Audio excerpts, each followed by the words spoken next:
Mga kapuso, magpapatuloy pa ang paghahati ng balita ni Ivan Mayrina bilang anchor ng 24 Oras Weekend. At kanina, muli siyang pumirma ng kontrata sa GMA Network. Saksi, si Von Aquino.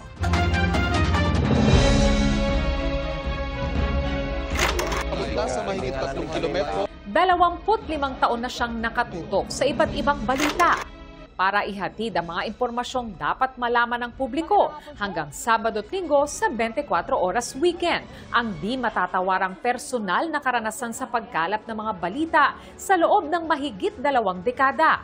Ang humulma sa kredibilidad at dekalidad na pagbabalitang hatid ni Ivan Mayrina sa 24 Oras Weekend. Lalo pa yang pinagtibay sa muli niyang pagpirma ng kontrata sa GMA Network bilang anchor ng 24 Oras Weekend. Kasama sina GMA Network President and CEO Gilberto R. Duavit Jr., Senior Vice President and Head for GMA Integrated News, Regional TV and Synergy, Oliver Victor B. Amoroso, at Vice President and Deputy Head for News Programs and Specials, Michelle S. Seva. Dumalo rin ang iba pang GMA Network officers.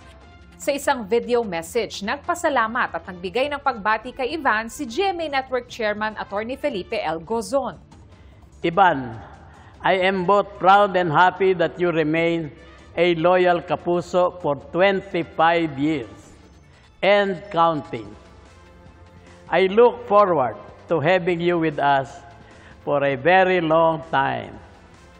Congratulations, Ivan.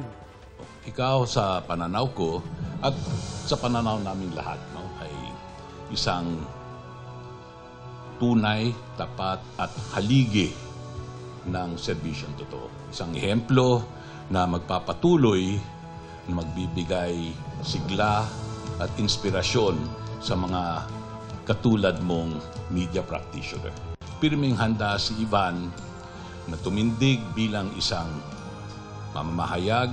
As you embark this new chapter with us, kapuso pa rin, may you continue to inspire others and elevate the standards of journalism. I don't see myself being anywhere else.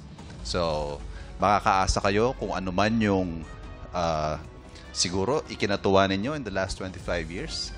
We'll have more of that. GMA will continue to stand sa journalism na wasto, patas, balansyado, kapaki-pakinabang. Para sa GMA Integrated News, Von Aquino ang inyong saksi.